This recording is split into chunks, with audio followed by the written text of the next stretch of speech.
नमस्कार भक्तों, आप सभी का हमारे सनातन धर्म आधारित आध्यात्मिक चैनल में स्वागत है। आज हम विस्तार से बात करेंगे आमलकी एकादशी 2026 के बारे में, क्योंकि बहुत से लोग इसकी सही तिथि को लेकर भ्रमित हैं।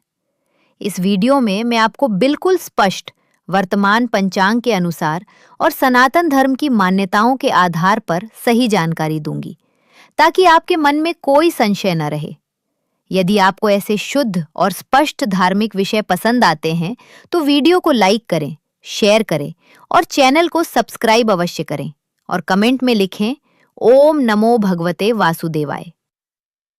आमलकी एकादशी फाल्गुन मास के शुक्ल पक्ष की एकादशी तिथि को मनाई जाती है।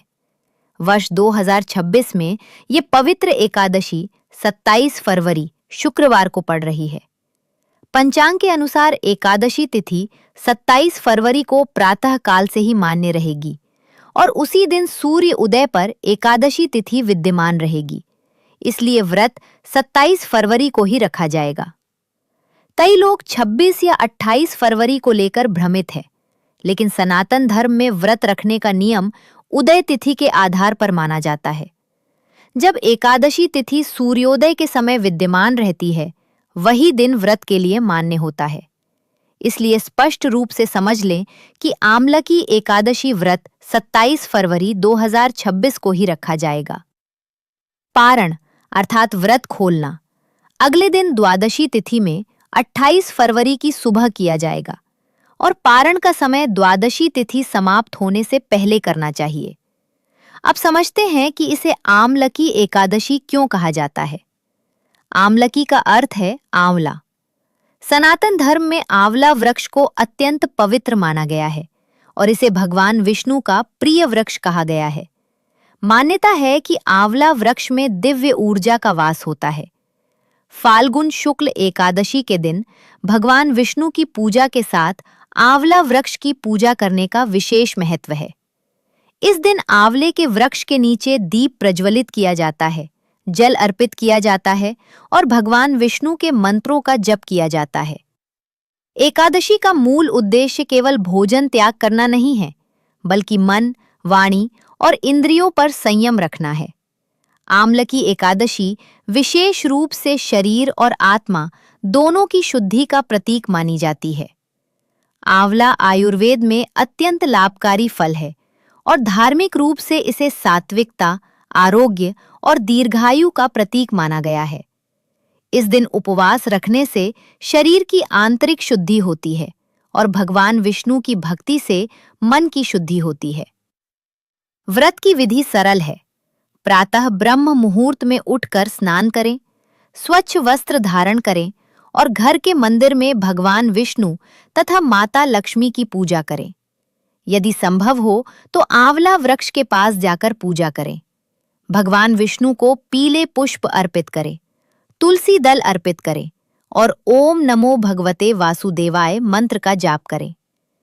विष्णु सहस्त्र नाम का पाठ करना अत्यंत पुण्यदायक माना गया है। व्रत के दौरान फलाहार या केवल जल से उपवास रखा जा सकता है। ये व्यक्ति की क्षमता पर निर्भर करता है। इस दिन सात्विकता अत्यंत आवश्यक है। क्रोध, झूठ, विवाद, नकारात्मक विचार और तामसिक भोजन से दूर रहना चाहिए। लहसुन, प्याज, मांसाहार और मदिरा का पूर्ण त्याग करना चाहिए। एकादशी के दिन चावल का सेवन वर्जित माना गया है। दिन भर भगवान का स्मरण, भजन, कीर्तन और ध्यान करना श्रेष्ठ माना गया है। अब एक महत्वपूर्ण बात जो लोगों को भ्रमित करती है। कुछ कैलेंडर या सोशल मीडिया पोस्ट अलग-अलग तिथि दिखाते हैं। इसका कारण अलग-अलग पंचांग पद्धतियां हो सकती हैं, जैसे अमांत और पूर्णिमांत मास की गणना या क्षेत्र अनुसार समय का अंतर।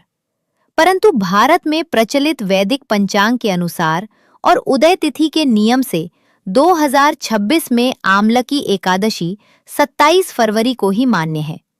इसलिए किसी भी भ्रम में न रहें। यदि आप भारत में हैं और सामान्य हिंदू पंचांग का पालन करते हैं तो 27 फरवरी 2026 को ही व्रत रखें। आमलकी एकादशी को कुछ स्थानों पर रंग भरी एकादशी भी कहा जाता है, क्योंकि यह होली के निकट आती है और आध्यात्मिक रूप से आनंद और उत्साह का संदेश देती है। ये दिन हमें सिखाता है कि जीवन में संयम और संतुलन आवश्यक है। जैसे आंवला स्वाद में खट्टा होते हुए भी स्वास्थ्य के लिए अमृत समान है, वैसे ही अनुशासन प्रारंभ में कठिन लग सकता है, लेकिन अंत में कल्याणकारी होता है। एकादशी का गहरा आध्यात्मिक अर्थ है इंद्रियों का संयम। 10 इंद्रियां और एक मन मिलकर 11 होते हैं, इसलिए इसे एकादशी कहा गया है। इस दिन इन 11 पर नियंत्रण का अभ्यास किया जाता है। आमलकी एकादशी इस साधना को प्रकृति की पूजा से जोड़ती है। ये हमें बताती है कि ईश्वर केवल मंदिर में ही नहीं, बल्कि वृक्षों और प्रकृति में भी विराजमान है। पारण का विशेष ध्यान रखें। 28 फरवरी 2026 को प्रातः द्वादशी तिथि में स्नान कर भगवान को भोग लगाकर व्रत खोलें। पहले तुलसी युक्त जल ग्रहण करें, फिर सात्विक भोजन करें। पारण समय से अधिक विलंब न करें, क्योंकि शास्त्रों में समय पर पारण करना आवश्यक बताया गया है। अंत में यही संदेश है कि आमलकी एकादशी केवल एक धार्मिक अनुष्ठान नहीं, बल्कि आत्मशुद्धि, संयम और भगवान विष्णु की भक्ति का पावन अवसर है। 27 फरवरी 2026 को श्रद्धा और नियम पूर्वक व्रत रखें, भ्रम से बचें और शास्त्र सम्मत तिथि का पालन करें। यदि आपको ये स्पष्ट और विस्तृत जानकारी उपयोगी लगी हो, तो वीडियो को लाइक करें, अपने परिवार के साथ साझा करें और कमेंट में लिखें ओम नमो भगवते वासुदेवाय। हरि ओम तत्सत। जय श्री विष्णु।